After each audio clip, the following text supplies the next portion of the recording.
sore Mas Sobat UT Jambi dimanapun berada di seluruh provinsi Jambi, mulai dari Tanjung Jabung Timur, Tanjung Jabung Barat, Kuala Tungkal, Merangin, Sawangun, Batangasai, Kerinci, kemudian Bujang, Tebo, Kota Jambi, dan Kumo.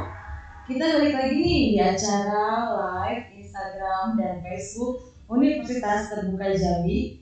Kali ini kita punya program namanya Tanya UT. Selamat sore rekan-rekan semua, bagi yang belum bergabung, ayo kita bergabung di acara ini. Baik, Assalamualaikum warahmatullahi wabarakatuh. Untuk sore kali ini kita kedatangan dua narasumber dari Universitas Terbuka Jambi. Yang pertama ada Ibu Dr. Anda Andriantiani. Selamat sore Ibu. Sore Mbak Dino. Dan yang kedua ada Bapak Soekarno SIP. Selamat sore Bapak. Baik, Sobat UT, sebelum kita berbincang lebih jauh, kali ini sore ini kita akan mengangkat tema UT dari masa ke masa, kemudian ada apa aja sih program studi di UT, dan yang terakhir kenapa teman-teman harus pilih UT Jambi sebagai tempat sebagai jenjang pendidikan lanjutan pendidikan tinggi di yang Sobat UT pilih. Sebelumnya kita mau kenalan dulu nih. Ibu Dr. Anda Andriantiani, boleh sedikit. Saya panggil apa Ibu? Bu An. Ibu An, oke. Ibu An, sebelumnya silakan Ibu mungkin cerita sedikit nih di awal di UT bagaimana, kemudian karirnya di UT bagaimana. Silakan Ibu. Terima kasih Mbak Dino. Kalau singkat ceritanya sih, saya udah sekitar 20 tahunan di UT ya. Dari mulai pegawai honor, yang PNS. Dan posisi saya saat ini saya diamanatkan untuk sebagai penanggung jawab barang milik negara ya. Jadi itu cerita ringkasnya saya di UT gitu. Itu aja Mbak Deno. Berarti cukup lama ya Bu ya, udah 20 tahun sama UT Ibu di sini. Iya benar, 20 tahun memang. Kalau dengarnya sih 20 tahun tuh lama, tapi saya sih nggak merasa nih. Ngejalaninnya karena dinikmatin ya Bu. Dinikmatin terus memang enak-enak banget. Berikutnya mungkin narasumber kita yang kedua Bapak Soekarno SIP. Silakan Bapak cerita dikit nih Bapak di sini sebagai apa dan sudah berapa lama di UT Jambi. Baik, terima kasih Mbak Deno. Sama Bapak. Tadi kayaknya Bu An tadi sudah itu menceritakan bahwa beliau sudah lama. Iya. 20 tahun ya. Iya. Kalau saya baru sih Mbak Deno, 30 tahun. Lebih lama ternyata seperti Mas Soekarno ini. Jadi senior kita ya. Ya alhamdulillah pada kesempatan hari ini saya sampaikan juga bahwa saya salah satu alumni UT. Wah, ini jadi nilai jual ya Pak ya? Ya, jadi kenapa saya pilih UT itu tentu ada sejarahnya ya. Sebelum kita menyampaikan materinya. Pada waktu itu ada calon mahasiswa mendaftar di UT. Pak, permisi Pak, saya mau daftar UT. Kenapa? Ya. Mungkin mahasiswa itu berapa tahun berkata bahwa saya ini pada waktu itu menjadi sarjana. Padahal pada waktu itu saya sendiri masih SMA atau SMA sudah. Jadi dengan pertanyaan mahasiswa yang seperti itu, mahasiswa itu kalau mahasiswa yang nggak di UT aja mau masuk gitu. Dan saya punya kesempatan di UT, tapi saya tidak mau juga. Akhirnya dengan kondisi seperti itu akhirnya saya masuk juga. Nah jadi alhamdulillah ya mengalami belajar di UT kan, kita sambil gitu kan, bekerja sambil belajar, ya kita bisa selesai juga. Jadi itu menurut saya cukup baik, apalagi dengan kondisi saat ini yang suasana lingkungan semua mendukung, tidak seperti 30 tahun yang lalu kan, semua terlalu. Ya. Itu seperti itu. Nah jadi Sobat UT, kalau ada nih nanti dari Sobat UT yang tanya, Mbaknya sering banget nih jualan ya, istilahnya jualan UT seperti ini. Apakah memang ada lulusan UT yang bekerja di UT? Pak Soekarno contohnya. Jadi beliau merupakan lulusan UT dan saat ini bekerja di Universitas Terbuka Jambi. Baik, Sobat UT, kali ini kita mungkin nggak terlalu serius ya Bapak Ibu ya. Kita santai aja, juga nanti sepertinya admin Instagram udah melontarkan pertanyaan nih. Nanti mungkin akan kita jawab ya pertanyaan dari Sobat UT semua. Mungkin yang dari yang awal kemarin itu banyak yang kita memang melontarkan pertanyaan dan ternyata hasilnya adalah pertanyaan adalah UT itu swasta atau negeri sih. Nah dari responden itu didapatkan hasil 1150 itu menjawab bahwa UT negeri. Sementara masih ada 151 responden yang menjawab UT itu swasta. Itu gimana? Monggo Ibu An dulu. Sebenarnya UT apa sih Bu? Gitu. Iya benar. Jadi emang keunikan UT beda dengan perguruan tinggi negeri yang lain yang belajar konvensional ya, ada kelas, ada tatap mukanya, ketemu dosen. Nah, sedangkan UT ini gedungnya aja cuma gedung perkantorannya aja, terus nggak ada kampusnya, nggak ada itu. Jadi mereka berangkat. Kenapa mereka pilih swasta? Mungkin itu salah satunya sistem belajar kita yang agak berbeda pada umumnya. Jadi mereka menilai kalau kita swasta ya karena kondisi sistem belajarnya mungkin ya. Tapi yang jelas yang pasti UT memang dengan status negerinya. Dan alhamdulillah tahun ini juga perguruan tinggi kita juga sudah diakui sebagai badan hukum. Oh, PTNBH ya Bu? Nanti dengan badan hukumnya UT pasti akan memberikan fasilitas pelayanan yang pasti semaksimal mungkin untuk mahasiswa-mahasiswa kita supaya tamatan UT pun juga bukan asal tamat ya, kita menginginkan tamatan-tamatan UT pun tamatan yang berkualitas. Itu Mbak Deno. Wah, berarti jawabannya adalah UT itu negeri ya Bu ya? Iya. Jadi bagi yang masih bingung kemarin UT itu ada yang masih bilang swasta, udah diceritakan nih sama Ibu Andrianti Amit, Ibu An bahwa UT adalah universitas negeri. Hanya saja memang perkuliahannya dilakukan tidak dengan tatap muka atau secara online. Kemudian nih bicara negeri atau swasta, tentunya kita akan mulai bicara jumlah mahasiswa ya. Sendiri saya ke Pak Soekarno. Kalau untuk saat ini berapa jumlah mahasiswa di Universitas Terbuka Pak? Terima kasih Itu pertanyaannya cukup baik ya. Dan itu bisa menjadi gambaran bagi kita semua, terutama bagi pemirsa, teman-teman yang pada saat ini live, ya kan? Nah, bahwa mahasiswa UT itu tersebar dari Sabang sampai Merauke dengan jumlah 351 ribuan. Ya. Berarti kan cukup besar.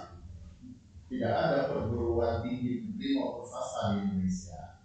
Ya kan, bahkan di luar negeri yang punya mahasiswa sebanyak itu. Iya benar Pak. Mungkin satu-satunya. Saya rasa sih saya baru dengar ya. Ya, satu-satunya perguruan tinggi negeri yang bisa menampung sekian banyak mahasiswa dari Sabang sampai Merauke. Nah, itu secara keseluruhan untuk Indonesia. Nah, sementara untuk kita di Jambi itu jumlah mahasiswanya itu kurang lebih sekitar 6.400-an. Itu kan cukup banyak juga ya Pak. Pada saat ini kan kalau kita perhatikan ya nih gedung kita ya kan, kayak kita ada berapa guru. Iya. Ternyata kita punya sebanyak itu mahasiswa ya Pak. Masa kita ini banyak ya. Pas pes ibaratnya itu pas keluarkan atau pada saat tertentu amin. Iya. Ya itulah dinamikanya, mungkin karakteristik mahasiswa itu. Karena memang tidak ada tatap muka tadi ya Pak ya, online. Karena mungkin sistem PTJJ ya. Ya, sistem yang membuat pola pembelajarannya itu tidak setiap saat bisa masuk berkumpul seperti mahasiswa konvensional. Oke. Cukup banyak juga ya, 6.000-an kalau dikumpulin mungkin nggak muat gitu ya Pak ya. Mungkin ditambahkan sampai dulu rektor yang Buat andaikan mahasiswa UT dari Sabang sampai Merauke berjabatan tangan, ini akan menjadi satu ikatan yang paling panjang. Iya sih benar. Tuh, jadi ya enaknya mahasiswa UTEN dia punya teman seluruh Indonesia sampai berapa negara. Kita kan juga ada mahasiswa-mahasiswa kita di luar negeri. Jadi banyak, jadi ada kemungkinan kita punya teman bisa se-Indonesia maupun di luar negeri. Wah, luar biasa nih. Nah, saya sendiri sih pengen tahu nih ya. Kalau yang di Jambinya sendiri kan kata Bapak tadi UT itu tersebar di seluruh Indonesia ya kata Pak. Nah, saya pengen kalau di Jambi sendiri itu gimana sih Bu? Cikal bakal UT sampai sekarang ada di kantor yang di Jalan Gajah Mada ini. Mungkin Bu, mungkin boleh cerita. Mungkin perjalanan kantor UT ini dulu pertama ditetapkan tahun 85 ya Pak Karno ya. Itu kita dapat gedung di Unja Pasar. Nah, di situ itu loh yang gedungnya zaman bahala ya, tapi kita syukuri karena waktu itu kita masih bayi ya, masih dibina oleh Universitas Jambi sebagai pembina kita, terus kita ditempatkan di gedung itu. Nah, perjalanan sekitar tahun 2010, 2008 ya. Akhirnya kita alhamdulillah kita dapat gedung di Tarmizi Kadir yang depan makam pahlawan ya. Kita di situ sempat sekitar 10 tahunan ya kita sekitar itu. Dan ternyata masalah kita di sana satu karena gedung dan tanahnya itu dua kepemilikan. Jadi ternyata di negara itu nggak boleh dua kepemilikan. Jadi tanahnya dan gedungnya harus satu pemilik. Akhirnya UT Pusat akhirnya membeli tanah dan membangun gedungnya. Di sekarang terakhir ini kita ada di Jalan Gajah Mada depan Samsat ya. Nah, Gedung ya Bu ya. Iya. Dan alhamdulillah kita diberikan tanah dan juga dibuatkan gedungnya lengkap dengan fasilitas-fasilitas yang dibutuhkan. Dan mulai tahun 2016 lah ya kita resmi di sini sampai sekarang. Itu kan Mbak Jeno. Jadi gitu Sobat UT. Jadi UT itu awalnya pun nggak di sini, tapi masih di bawah arahan dari Unja. Kemudian mampu berdiri sendiri dengan ada tanah dari pemerintah, tapi gedungnya milik. Jadi ada dua kepemilikan dari Bu cerita, sehingga akhirnya kita mendapatkan tanah dan bangunan sendiri di sini. Nanti kalau Sobat UT mau main-main ke kantor UT boleh silahkan datang langsung di depan Samsat, kantor Samsat Jelutung, tepatnya Jalan Gajah Mada nomor 51. Nah, kalau bicara universitas tentu masyarakat pengen tahu nih ke Pak Soeno, apa aja sih program fakultas dan yang ada di UT dan apa program studinya nih? Baik. Biasanya ya kan ketika mahasiswa atau calon mahasiswa ataupun masyarakat ya kan ataupun masyarakat yang ingin kuliah atau melanjutkan ke perguruan tinggi atau jenjang pendidikan yang lebih tinggi, tentu yang ditanyakan pertama kali itu sih kapan sih berdirinya, kemudian statusnya itu apa. Betul. Apalagi saat ini semua kondisi ya kan latar belakang pendidikan tinggi itu memang sudah terakreditasi. Nah, seperti UT sendiri ya kan, UT sendiri itu berangkat dari kepedulian pemerintah. Dalam negeri ini masa Presiden Soeharto melihat bahwa daya tampung pendidikan atau perguruan tinggi konvensional itu terbatas, sehingga tidak bisa menampung seluruh anak-anak tamatan SLTA bisa masuk perguruan tinggi. Nah, tentunya dengan kebijakan atau dengan pertimbangan tertentu, sehingga pemerintah membuka satu perguruan tinggi yang bisa menampung seluruh anak-anak bangsa, yaitu Universitas Terbuka. Nah, Universitas Terbuka itu sendiri diresmikan oleh Presiden Soeharto pada 4 September dengan SK nomor 41 tahun 84. ya kan? Nah, dan pada saat itu diangkat sebagai rektor yang pertama yaitu Profesor Dr. Setiadi. Nah itu, jadi itu Mbak Dewa. Jadi artinya saya menyampaikan kembali apa yang disampaikan tadi Bu Andrea Jamir, bahwa Universitas Terbuka adalah perguruan tinggi negeri yang ke-45. Nah masalahnya begini Mbak Eno, kadang-kadang kan setiap perguruan tinggi itu kan ada singkatan kayak Universitas Indonesia UI, Ya, gitu benar kan. Pak. ITB itu Institut di Bandung, gitu kan. Nah kalau UT ini itu konotasinya itu macam-macam. Ada universitas terbuka, tetapi orang lebih cenderung ke suatu perusahaan besar di holding. Sama ya Pak ya.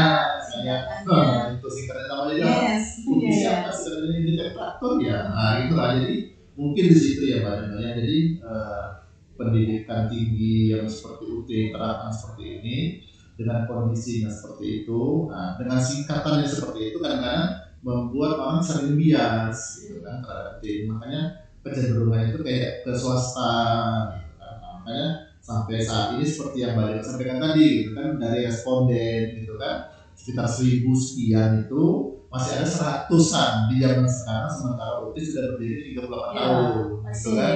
Masih ada juga yang masih ya seperti itu ya. Nah disinilah mungkin peran kita sama-sama untuk meluruskan kembali melalui kegiatan seperti ini sehingga semua lapisan masyarakat bisa tahu, termasuk mungkin orang-orang tua ya kan, bisa mengarahkan anak-anak untuk kuliah di UT. Ya, benar sekali. Kemudian UT itu sendiri sama di perguruan tinggi lain itu memiliki 4 fakultas. 4 ya Pak? Iya, fakultas pertama itu Fakultas Ilmu Sosial dan Politik FISIP, ya kan, dengan jurusannya ada hukum, administrasi negara, mungkin administrasi pabrik, gitu, ilmu komunikasi di situ. Kemudian Fakultas FST, kalau dulu tuh MIPA namanya, Iya. Kalau sekarang kan Fakultas Sains dan Teknologi, itu kalau dulu tuh namanya MIPA murni lah gitu ya kan, ada matematika. Nah, kemudian sistem informasi, kemudian ada EKIP. Nah, EKIP ya sama-sama kita tahu bahwa untuk memajukan suatu negara tentu ada guru-guru. Nah, disinilah candra dibukanya guru-guru Indonesia itu UT. Nah, khusus untuk EKIP ini beda dengan perguruan tinggi yang lain yang seperti kalau di Jambi ya Mbak Dewa ya, kayak seperti Unja atau Umbari gitu kan, itu siswanya siswa murni. Sementara kalau di UT FK itu harus menjadi guru, harus sudah menjadi guru. Syaratnya wajib ya. Iya. Salah syarat pendukungnya itu menyatakan bahwa yang bersangkutan itu sudah menjadi guru. Itu salah satu syaratnya. Maka di FK itu seperti itu. Kemudian pada fakultas ekonomi. Nah itu 4 fakultas yang secara umum. Di samping itu juga UT membuka jenjang yang lebih tinggi, yaitu strata 2, magister manajemen gitu kan, kemudian magister administrasi publik. Serta tahun ini juga yang kita mulai buka untuk program doktoral. Nah jadi kalau untuk menempuh pendidikan saat ini dari S1, S2, S3 UT sudah tersedia semua, tinggal mahasiswanya lagi. Mungkin begitu Mbak. Mungkin tambahan sedikit nih dari Bu Andrianti Agen. Kalau program studi yang biasanya favorit nih di UT Jambi kira-kira apa nih Bu? Yang masih jadi primadona deh di UT Jambi. Oke, makasih Mbak. Kalau melihat trennya ya khusus untuk di UT ya, kalau untuk di FK-nya itu karena mungkin guru-guru ini diwajibkan untuk minimal strata 1 ya. Jadi mau nggak mau jadi tuntutan karir mereka. Nah karena mereka sudah bekerja dan sudah mengajar, karena dan sudah terikat jam kerja dan mengajar, mau nggak mau ya udahlah ininya pilihannya yang nggak bisa diinikan. Jadi mereka untuk guru-guru cukup masih mendominan ya sekarang saat ini di UT. Nah kalau untuk program studi lain sih sebenarnya penyebarannya juga hampir ini ya, merata ya, tapi mungkin yang agak sedikit kurang ini mungkin jurusan dari FST ya. itu memang kita harus lebih banyak menginformasikan tentang program dari FSD. Terus tapi kalau yang lain-lain sih tuntutan zaman sekarang itu kan udah banyak yang harus variatif ya. Dari misalnya kalau dulu mungkin dikit pilihannya ya Bu ya. 10 tahun 20 tahun ini pakainya itu didominan administrasi negara. Apalagi yang negeri itu lagi ke situ. Tapi sekarang udah agak ini adalah ke manajemen, akuntansi, jadi udah mulai agak berimbang. Penyebarannya udah merata ya. Mungkin nambah lagi Pak Deno. Boleh silakan Pak. Tadi jurusan-jurusan yang favorit. Sekarang biasanya gitu Pak ya, setiap akhir tahun atau tahun baru itu kan biasanya pemerintah itu membuka keran tuh untuk pegawai negeri. Iya. Khususnya untuk tenaga pendidikan. Nah di tahun 2021 sebagai gambaran bahwa penerimaan calon pegawai negeri itu UT itu peringkat pertama itu menghasilkan lulusan untuk diangkat menjadi pegawai negeri. Wah, ini harus sebetulnya harus tahu ini nih. Nah, ya, jadi ini jadi potensi, ya kan? Ya, benar. Kalau istilah orang tua sekarang ini kan begini, kalau anak jadi pegawai negeri itu kan menantu idaman. Iya. Jadi kalau jadi pegawai negeri masuk UT. Masuk UT, iya, dia harus jadi menantu idaman. Iya. Karena memang sih ini karena memang saya ngalamin sendiri nih Bapak Ibu yang cerita. Ada memang beberapa tetangga yang mengatakan bahwa kuliah di mana di UT itu tuh nggak bisa jadi PNS. Nah jadi ini udah terpatahkan apa yang jadi penasaran saya. Ini udah terpatahkan langsung sama Bapak Ibu karena UT mencetak lulusan terbanyak untuk CPNS. Luar biasa. Terus ngomong soal fakultas pasti kita ada program studi nih. Ada berapa program sih Pak yang ditawarkan di UT? Sebenarnya kalau di UT ini banyak sih banyaknya kurang lebih sekitar 30-an program studi. Untuk S1? Untuk S1 dan diploma gitu kan cukup banyak. Tapi secara umum sih kalau kita lihat perkembangan sekarang seperti yang Bu Andrea sampaikan tadi ya kan, bahwa program studi yang ditawarkan ya kan itu tuh rata-rata sih yang menjadi kebutuhan ya, jadi kebutuhan jadi bisa jadi prioritas juga gitu kan. Nah termasuk kan apalagi sekarang ini anak milenial gitu kan, tidak jauh dari teknologi. Nah, UT pun sekarang ini kan sudah membuka juga salah satu jurusan kan segi informasi. Iya. Nah itu kan jadi kan artinya ada punya kesempatan untuk teman-teman calon mahasiswa yang punya keinginan menempuh pendidikan tinggi dan punya latar belakang keahlian punya untuk seperti itu, gitu kan itu salah satu tempatnya bisa mencari pendidikan di UT. Jadi sebenarnya UT ini mengikuti perkembangan zaman ya Bu ya, Pak ya. Iya betul. Jadi selalu mengupdate apa sih yang diinginkan masyarakat. Iya. Mungkin yang belum ada nih kesehatan. Kalau kesehatan ada mungkin bakal bilang-bilang. Sebenarnya begini, dulu itu sudah ada kita kerjasama. Kerjasama dengan kesehatan juga dia. Tetapi ada hal-hal tertentu yang sifatnya memang itu kan memerlukan polisi atau kebijakan. Nah, jadi berkenaan dengan kondisi seperti itu, jadi sementara ini UT itu belum bisa membuka lagi karena yang namanya kesehatan, gitu kan. Contohnya Pak Deno. Nah, kenapa UT itu ekip lah? Kenapa harus jadi guru? Nah, kalau UT tidak mensyaratkan seperti itu, bagaimana UT bisa mengukur bahwa mahasiswa ini bisa menjadi itu ngajar? Tapi ketika dia sudah menjadi guru, pasti sudah bisa ngajar. Karena dia udah ngajar duluan. Udah ngajar duluan. Jadi kan itu ya praktik seperti itu. Nah, apalagi namanya kesehatan, ya kan? Kita tidak cukup dengan teori saja, perlu ada praktiknya. Mudah-mudahan ya kita melihat perkembangan apalagi ya seperti Bu Andrea sampaikan tadi kan, bahwa nanti di tahun 2000 ini untuk syarat menjadi badan hukum perguruan tinggi itu sudah terbuka. Artinya UT bisa membuka peluang atau membuka jurusan-jurusan yang memang dibutuhkan masyarakat. Nah, dan UT pun juga bisa menutup kira-kira sekarang yang ada sekarang ada 32 program studi. Itu bisa saja dari 32 itu ada yang ditutup karena menurut perkembangan zaman itu nggak perlu lagi. Iya benar. Nah, sedangkan dengan jurusan baru atau program studi yang baru, mungkin salah satunya gitu kan, bahwa kita nggak bisa terpungkiri sekarang bahwa untuk perkembangan 5 tahun 10 tahun ke depan itu yang tidak bisa kita pungkiri itu pertama itu dari bidang pendidikan, kedua dari kesehatan, Nah, kan begitu. Jadi Betul. artinya potensi-potensi di situ itu bisa dikembangkan dan Uti bisa melihat marketnya. Masih bisa digali ya. Iya, masih bisa digali. Mungkin seperti itu. Wah, jadi nih teman-teman di luar sobat Ute nggak usah takut. Ute pasti terus berinovasi. Iya. Bagaimana bisa memenuhi keinginan dari masyarakat luas. Nah, Ibu tadi Bapak saya ke Ibu dulu. Kita udah bicara nih kalau orang memilih kuliah itu tadi pilihannya adalah di atas swasta. Kemudian bicara fakultas. Fakultas apa aja? Ada nggak ya minat saya di fakultas itu atau fakultas itu? Nah, kemudian yang pasti orang pengen tahu nih Bu, yang saya dengar nih kan Saudara Ute itu perguruan tinggi jarak jauh, pelopor perguruan tinggi jarak jauh. Tapi saya itu belum paham loh Bu, perguruan tinggi jarak jauh itu yang bagaimana sih? Mungkin Ibu bisa jelaskan sedikit biar sobat Ute itu, oh ternyata perguruan tinggi jarak jauh itu seperti ini konsep. Silakan Ibu. Ya, makasih Mbak Dena.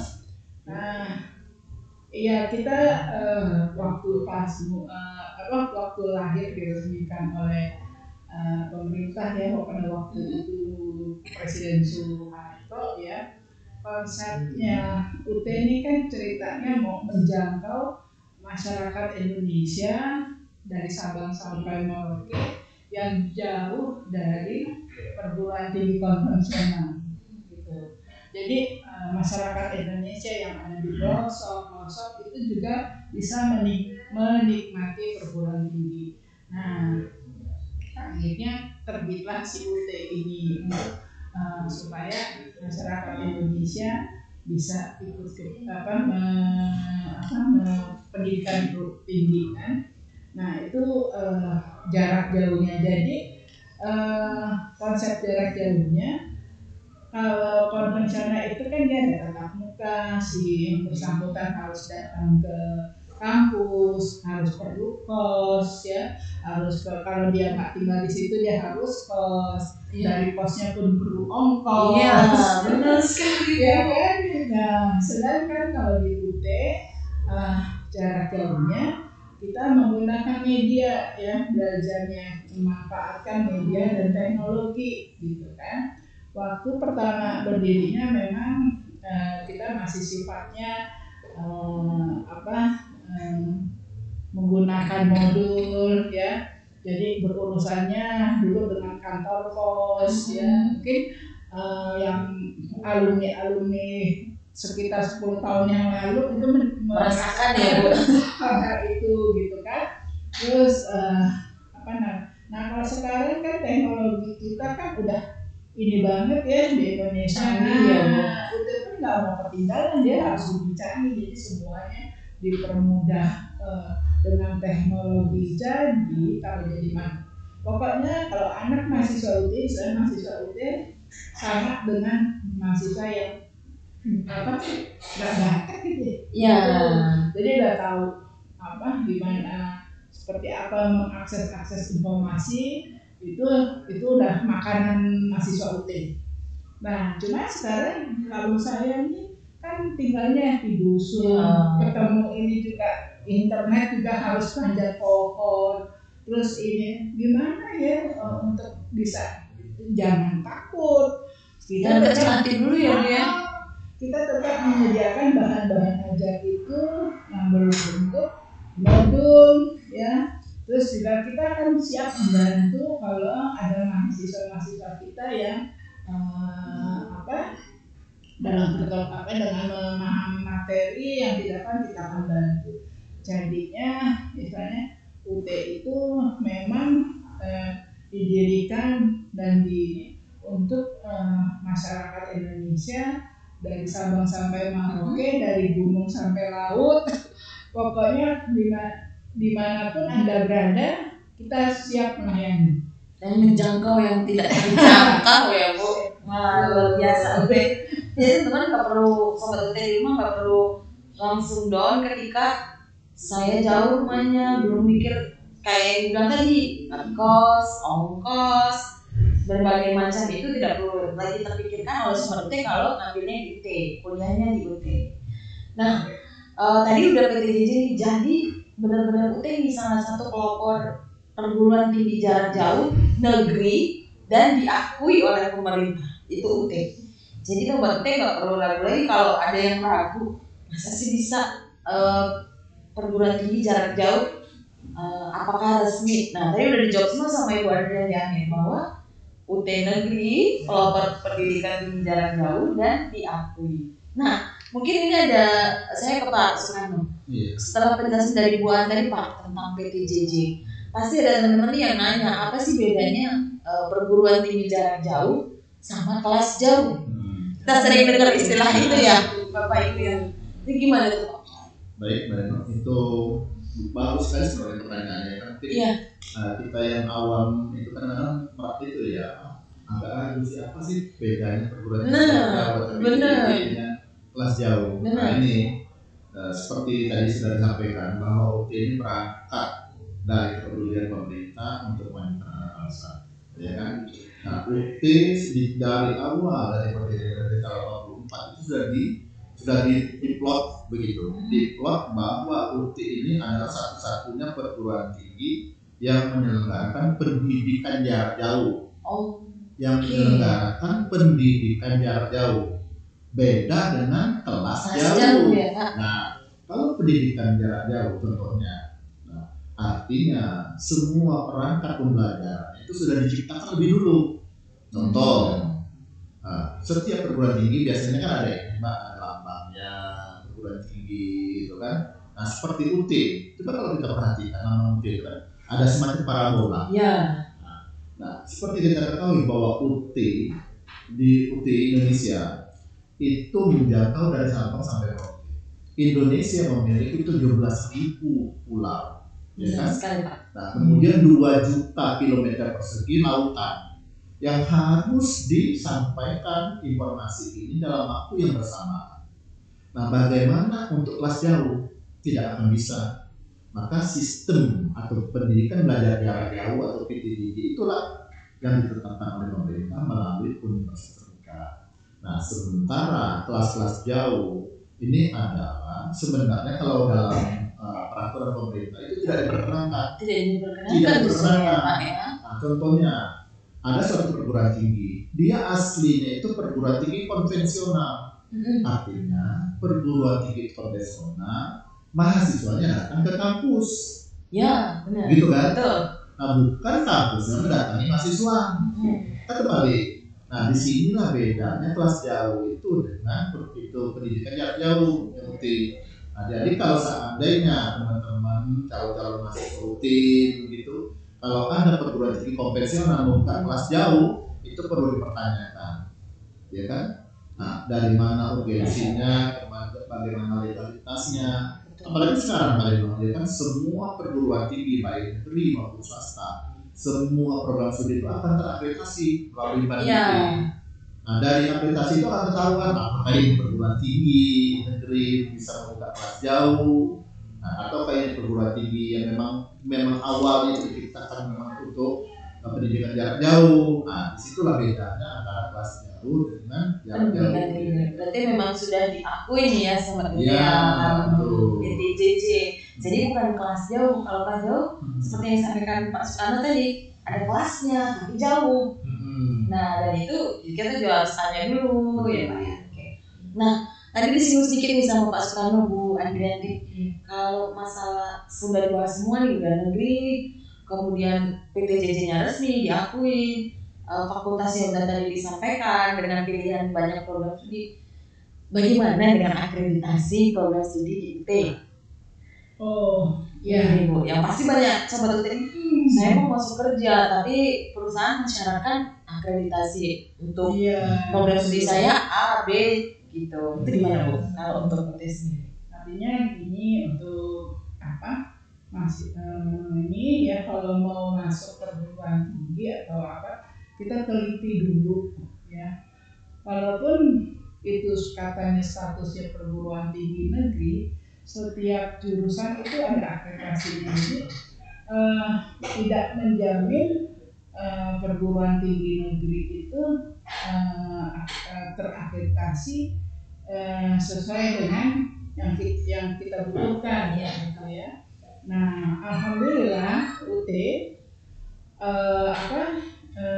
semua program studi yang ditawarkan sudah terakreditasi, dan masa akreditasinya itu rata-rata 5 tahun ya Mbak Deno ya. Iya. Jadi dan alhamdulillah juga semua sudah terupdate semuanya, dan juga sudah dengan status ada yang A, ada yang B, ya, baik yang S1, D3, yang pasca pun juga terakreditasi. Jadi itu harus semua program studi itu terakreditasi. Kalau memang mau lihat, bisa juga dilihat di apakah program-program studi kita yang kita tawarkan terakreditasi, bisa lihat di website kami. Itu sudah jelas Tersedia ya Bu ya.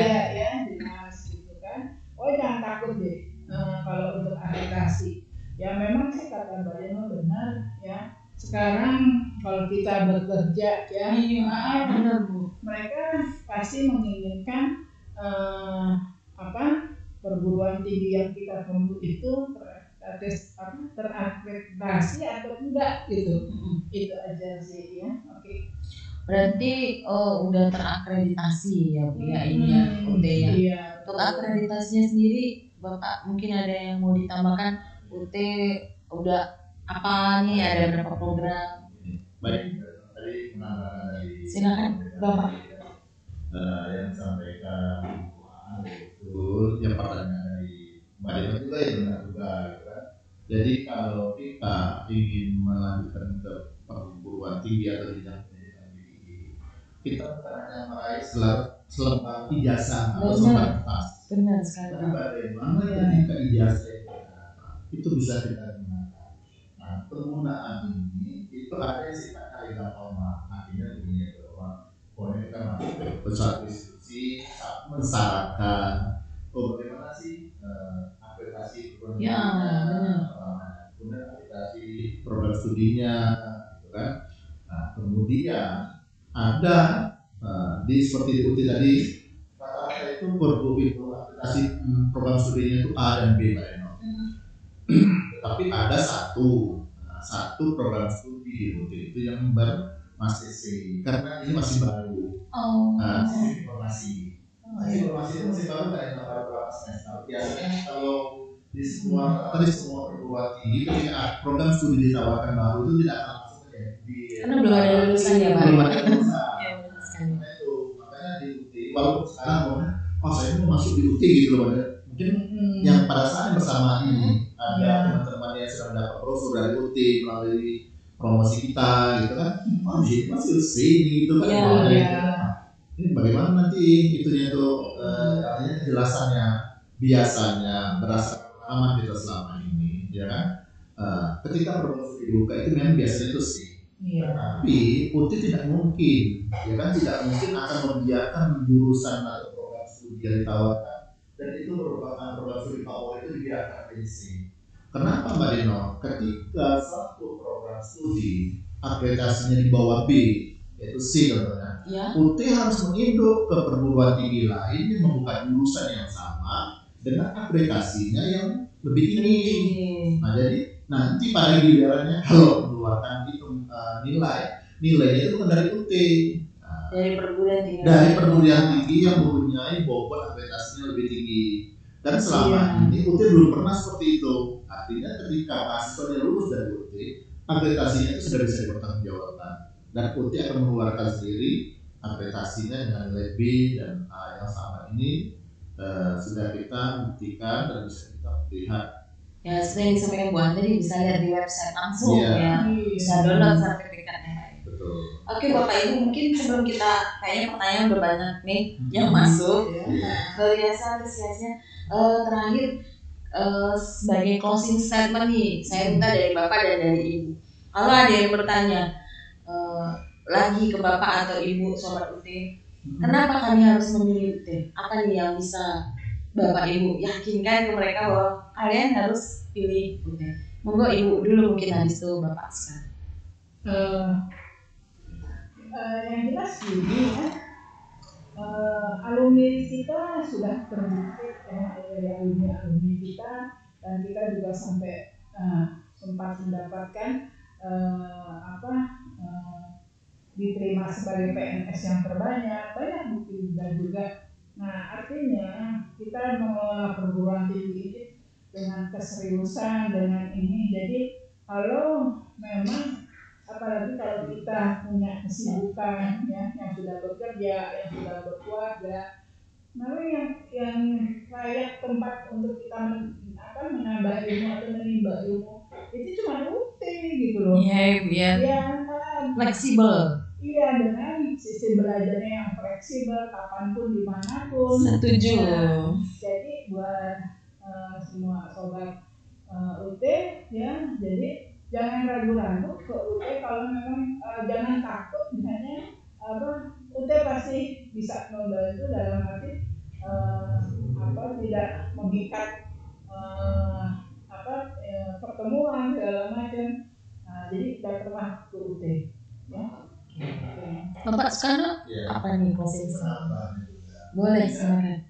Sekarang ini kan gini Mbak, kita sadar atau tidak sadar, kita di tahun 2000, awal di tahun 2020 itu semua sistem berubah, ya kan? Iya, betul sekali. Semua perguruan tinggi itu pusing, kalau bahasa kita itu feeling gitu kan. Iya. Selama ini dia melaksanakan program tatap muka, konvensional, tahu dalam kondisi darurat seluruh dunia itu harus berubah, dan UT bisa survive dalam kondisi benar itu. sekali. Ya kan, karena sistemnya yang sudah diciptakan kurang lebih 38 tahun yang lalu, dan pemerintah sudah visioner sekali apa yang harus dilakukan sekitar 38 tahun yang lalu untuk sampai saat ini tanpa kita sadari semua, gitu kan. Dan artinya di zaman sekarang anak-anak kita lahir itu sudah memegang di atau komunikasi teknologi. Nah, artinya kenapa ketika kita harus kuliah bisa di dalam tindakan kita harus meninggalkan akun atau meninggalkan tempat wilayah, gitu kan. Nah, di samping dengan beban biaya pendidikan itu cukup murah, bukan berarti murahan. Nah, jadi kan beban biaya pendidikan yang murah, tapi bukan murahan. Dan itu sudah dibuktikan bahwa alumni UT itu dari struktur kepemimpinan nasional sampai menjadi aparatur negara itu sudah banyak. Nah, dan itu sudah dibuktikan. Nah, artinya tinggal trust, tinggal kepercayaan dari masyarakat, melihat potensi, melihat perkembangan UT, melihat apa yang dibutuhkan oleh masyarakat, dan UT dengan insya Allah mudah-mudahan di tahun 2022 ini penandatanganan Badan Hukum Perguruan Tinggi, PTNBH-nya, maka pada saat seperti itulah UT akan memberikan salah satu jawaban solusi bagi masyarakat apa yang dibutuhkan masyarakat sehingga UT bisa menyiapkan. Nah, jadi bukan lagi UT menyiapkan baru masyarakat itu memintakan, tapi apa yang dibutuhkan masyarakat UT akan menyiapkan. Nah, saya mungkin sudah gambaran Pak Eno, ada di satu perguruan tinggi di luar negeri itu kayak di Columbia University. Jadi di Columbia University itu ada suatu statement dari profesornya bahwa tidak semua manajer itu pintar, tetapi manajer ada di kondisi tertentu dia tidak memiliki kemampuan. Nah, disinilah peran perguruan tinggi itu bisa menyediakan di mana sisi kekurangan manajer. Nah, jadi manajer itu ketika dia butuh dia akan mencari tempat untuk mengisi kekurangannya. Benar sekali. Nah, mudah-mudahan ya kan kita tunggu di tahun 2022 dengan PTNBH-nya, mudah-mudahan di samping UT akan memberikan layanan lebih besar lagi, termasuk itu mungkin salah satunya mungkin pengurangan beban biaya pendidikan. Mudah-mudahan. Itu sementara itu. Baik, jadi udah ditegasin tadi dari Ibu Andrianti dan dari Pak Soekarno bahwa Sobat UT adalah pionir untuk PJJ karena udah disiapkan dari puluhan tahun yang lalu kita menyiapkan, dan memang terjadi di tahun 2020 awal selama 2 tahun kita pandemi di mana universitas lain bingung harus bagaimana mengakali pertemuan tatap muka yang tidak memungkinkan, tapi UT sudah ada dan sudah melaksanakan itu dari 38 tahun yang lalu. Kemudian kata Bu An juga UT itu negeri, kemudian fleksibilitas waktunya sangat mengikuti kesibukan dari mahasiswa atau masyarakat. Baik Bapak Ibu, kita kayaknya udah banyak pertanyaan nih. Mungkin boleh saya bacain atau bantu jawab karena pasti sobat UT yang bergabung dan yang di rumah yang udah dari kemarin bertanya udah banyak nih. Nah, dari Meliana Dewi, apakah di UT ada program pendidikan agama Islam, Bu? Nah, atau yang lulusannya SAG. Silakan Ibu, apakah di UT ada untuk program itu? Mbak Melani ya? Meliana. Ya Mbak Melana, untuk saat ini program itu memang sih kalau kami kan di unit ya Universitas Terbuka Jambi ini sifatnya pelaksana program ya. Tapi sejauh ini kami belum mendengar bahwa UT akan mengadakan program itu. Tapi kita nggak tahu perkembangan ke depan tadi seperti Pak Sukarno bilang, UT selalu akan nanti akan kebutuhan-kebutuhan masyarakat bisa dipenuhi oleh UT. Jadi untuk saat ini sepertinya belum ada ya. Tapi mudah-mudahan berapa tahun ke depan setelah apalagi udah badan hukum ya, insya Allah itu ada. Mengakomodir tadi ya. Iya. Kemudian ada yang tanya lagi, mungkin Bapak sama Ibu bisa jawab dari Vinta Disela. Bapak Ibu kapan terakhir pembayaran? Kayak udah mahasiswa nih. Bapak Ibu pembayaran registrasi semester ini. Baik. Jadi Mbak Reno, inilah salah satu kelebihan Mas Yofi. Iya. Kapan akhirnya, bukan kapan awalnya bayar. Nah, harusnya di awal ya Pak. Iya, ini kadang-kadang ini minta maaf ya Mbak Reno untuk teman-teman mahasiswa UT. Ini kan UT ini kan dengan sistemnya. UT ini nggak pernah mengajarkan orang ini kapan saya harus belajar, kapan saya harus belajar, ya kan? Tetapi UT ini men-site atau mahasiswa itu men-setting dirinya sendiri, ya kan, dengan jadwal yang sudah tetap. Sebenarnya jadwal itu tetap Mbak Deno. Setiap tahun itu tetap. Dari tahun sekarang, ini tahun 2022 ya. Dari tahun 2022 sampai tahun 2030 itu jadwal itu nggak berubah. Bulan Juni ujian, bulan Desember ujian. Nah, 3 bulan sebelum ujian itu biasanya penutupan registrasi. Nah, berarti kalau sekarang kita mahasiswa di Januari itu kan paling lambat atau Maret, paling lambat biasanya. Tetapi yang harus kita pahami bahwa sistem ini ada keterbatasan. Ya. Nah, kalau dari sistem UT kemungkinan tidak, tetapi ada layanan yang bekerja sama dengan UT kayak provider, kan? Ada listriknya, ada tokennya, barangnya seperti itu. Nah, hal-hal seperti itu yang kadang-kadang pada saat waktu yang bersamaan mahasiswa ini senang di ujung-ujung, Mbak.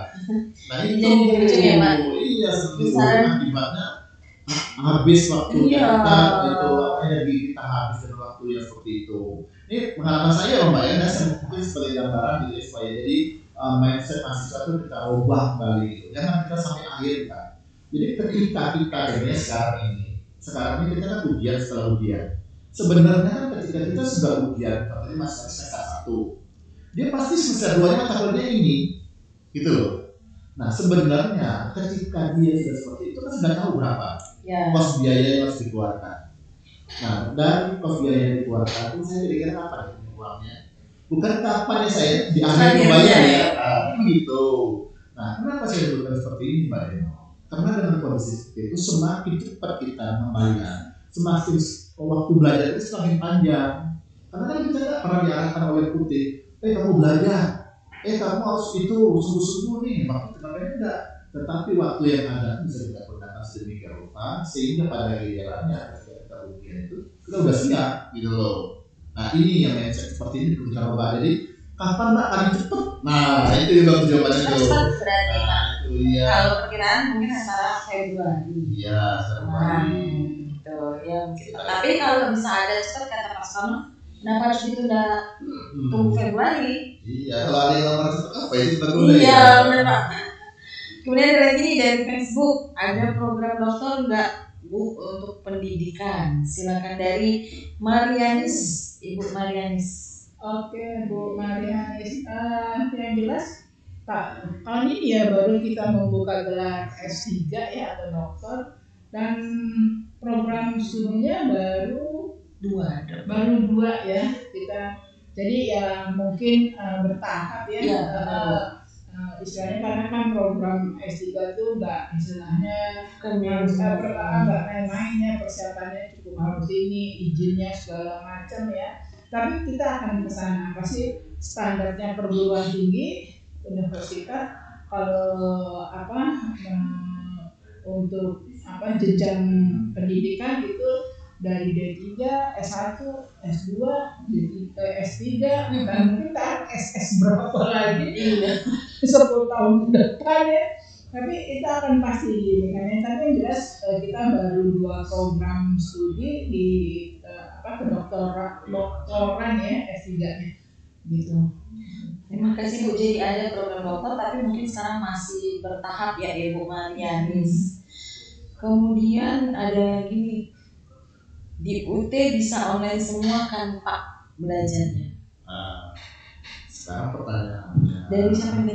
Diwo Pak, dari Diwo. Tidak semuanya online juga tidak Pak. Ya kan ada contohnya kayak di pendidikan. Nah itu ada yang memang harus dipraktekkan, kayak guru gitu kan. Nah guru itu kalau ngajar dia memerlukan mahasiswa, masa dia online kan begitu kan. Jadi ada mata kuliah tertentu yang memang mengharuskan ada tatap mukanya ya Pak. Bukan seperti itu, ya kan. Tetapi sebagian besar, ya kan, bahwa UT itu sudah menyiapkan dengan sistemnya termasuk online, bahkan full online pun ada juga. Nah, contohnya di program Pasca Sarjana itu memang syaratnya itu harus online. Ketika tidak online tidak akan bisa diterima, maka dia akan gagal. Nah, walaupun pertemuannya itu nilainya bobot 60%, tetapi sebagian besar di situ. Jadi artinya untuk program-program studi tertentu itu sudah bisa online full, tetapi ada di program studi tertentu juga tidak semuanya online, tergantung program studinya. Oh gitu. Jadi di UT itu kalau ada beberapa program studi seperti EKIP, pendidikan guru SD atau PAUD itu ada tatap mukanya itu ya Pak ya. Nah selebihnya itu online kuliahnya, bisa di mana saja dan kapan saja. Ada lagi nih info registrasi semester 2 dong Min. Kemudian kalau mau ikut APEM bagaimana? Dari Erlinda Agustia. Monggo Ibu. Registrasi sekarang udah mulai atau belum Bu? Untuk registrasi ya, untuk masa registrasi 2022.1 ya itu sudah berlangsung ya. Mulai registrasi Desember kita ini ya mungkin gini ya, untuk khususnya untuk mahasiswa. Kalau kita sudah merasa jadi mahasiswa, yang sudah menyatakan jadi mahasiswa, itu kegiatan-kegiatan itu sudah kita schedule-kan ya, dan sudah ada di website ya. Jadi kita memang tadi kata Pak Sukarno juga bilang, kita harus men-setting diri kita kemandirian ya. Jadi kalau habis ini apa ya. Jadi saya kan kemarin sudah selesai ujian tuh. Nah, sambil menunggu ujian, cari lagi informasi. Saya habis ujian, kan nggak mungkin kita nunggu hasil ujian gitu, terbuang waktu kita susunlah mata kuliah untuk semester selanjutnya, terus kapan itunya jadwalnya, dan jadwal kita itu sepanjang saya di UT ya, dia tidak akan merubah bisa dibolak-balik seenaknya, karena resikonya mahasiswa kita itu kan tersebar dari Sabang sampai Merauke. Nah, itu dia akan sangat berpengaruh, dan juga pun kalau juga ada perubahan itu biasanya nggak mendadak gitu aja, pasti beberapa hari kita akan informasikan lebih ini.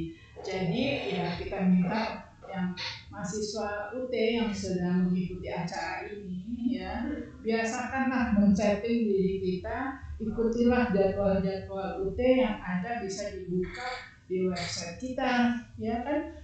Setiap mahasiswa juga dikasih fasilitas ini aksi. Iya. Nah di aksi itu lengkap, itu lengkap loh ya. Jadi kadang-kadang jujur aja ya, kalau mahasiswa itu kapan batas pembayaran, kapan, apalagi pas kami tanya semester berapa ya, semester sekian gitu, aduh rasanya kalau mahasiswa baru mungkin kita bisa maklumin ya, tapi kalau udah semester ketiga, keempat, kelima itu cuma buat nanya kayak gitu tuh ya gila gitu loh. Tapi ya apa sih, kita himbau untuk semua para mahasiswa ya, settinglah diri kita tuh untuk mandiri ya. Jadi hanya pertanyaan-pertanyaan yang seperti itu rasanya bisa dijawab dengan mencari di website. Sudah tersedia semuanya. Pokoknya apapun ini layanan itu kita lengkapi semuanya. Oke, itu Mbak Deno. Pertanyaan gimana cara registrasi APEN? Ya APEN. Jadi mungkin menambahkan juga ya teman-teman mahasiswa, mungkin termasuk calon mahasiswa. Tapi biasanya kalau yang namanya APEM ini berarti dia mahasiswa. Udah mahasiswa. Nah, jadi begini teman-teman, berkenaan dengan mata kuliah APEM itu kan berarti secara prosedural kita meminta layanan, ya kan? Karena UT ini memang di awalnya itu bukan ditawarkan untuk seperti itu, ya kan? Artinya dia belajar mandiri. Benar. Nah, tetapi dalam perjalanannya kita tidak bisa dipungkiri, Mbak, bahwa ada mata kuliah tertentu yang memang kadang-kadang memerlukan bantuan layanan dari dosen. Kalau kita sebutnya total ya layanan karena ada yang tidak diketahui. Nah, untuk APEN ini sendiri, ya kan? Nah, ini bisa diikuti oleh berbagai program studi sepanjang mata kuliah yang ditawarkan salah atau irisan gitu dalam bahasa pendidikannya kan.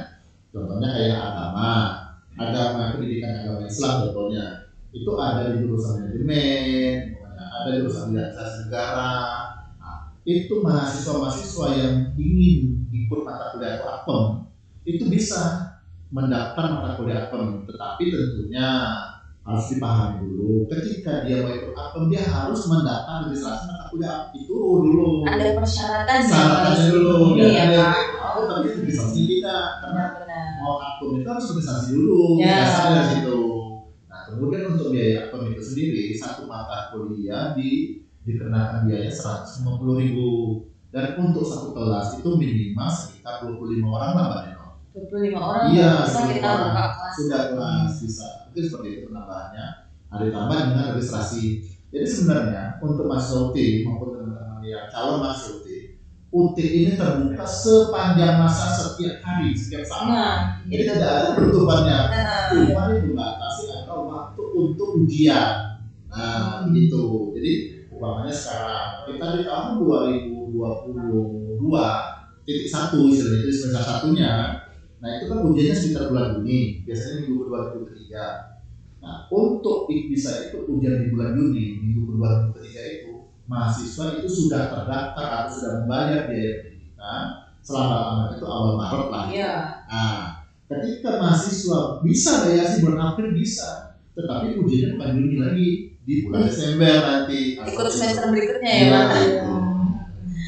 Baik Sobat UT, itu tadi udah penjelasan dari Bapak Sunarno dan Ibu Andriati Amir. Tadi udah mewakili beberapa pertanyaan karena beberapa memang pertanyaannya sama seperti Ibu Marianis, kemudian tadi ada Ibu Linur Darifa, di Wofi itu udah sama-sama Dama Ilis Resti, ya udah dijawab juga tadi sama Pak Sukarno. Kemudian MS Glow Beauty 13 juga tadi udah ditanya nama Ibu Andriati Amir. Kayaknya sambil jualan mahasiswanya. Luar biasa nih mahasiswa hotel nih. Aku aja skincare. Baik, sebenarnya pertanyaannya sangat banyak dan mungkin nanti akan kita jawab untuk yang belum terjawab pada live IG hari ini. Jadi Sobat UT, dari pemaparan dari Bapak Sukarno dan Ibu Dr. Andriani tadi dapat disimpulkan ada beberapa alasan yang teman-teman atau Sobat UT harus pegang. Kenapa harus di UT? Bisa diinfoin juga ke keluarga, kerabat, teman, pacar, mungkin adik, sepupu, silakan aja. Jadi UT itu negeri, perguruan tinggi negeri, bukan swasta. Satu-satunya perguruan tinggi yang memiliki izin PTJJ, pembelajaran jarak jauh, biayanya terjangkau. Nanti akan dikupas lagi nanti untuk sesi registrasi berapa sih biayanya untuk mata kuliah ini, untuk program studi ini berapa. Kemudian fleksibel karena tadi bisa belajar dalam genggaman ya Bapak Ibu ya, bisa belajar dalam genggaman. Tidak ada batasan usia, boleh berapa saja asal dengan syarat minimal lulusan SMA. Nah, kalau tadi juga banyak yang bertanya kapan Mbak buka pendaftarannya, untuk semester ini udah dibuka dari Desember kemarin sampai dengan 9 Februari. Jadi buruan yang belum daftar atau yang pengen daftar, buruan yuk ke daftar ke UT melalui apa Mbak? sia.ut.ac.id.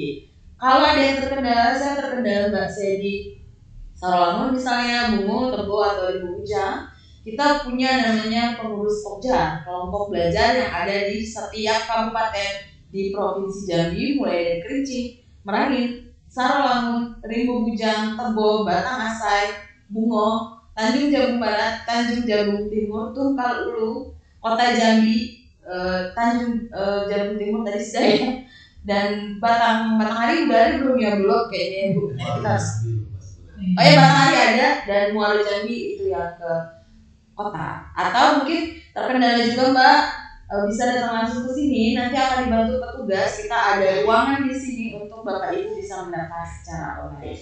Jadi ingat, buruan daftar ke UT, maksimal terakhir pendaftaran di 9 Februari 2022. Pilih jurusan yang sesuai passion dan kesukaan kalian, dan UT menjadi pilihan utama. Jangan lupa saksikan live streaming kita berikutnya di setiap hari Kamis pukul 15 sampai 16 sore dalam acara Tanya UT. Terima kasih. Wassalamualaikum warahmatullahi wabarakatuh. Waalaikumsalam.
Jambi.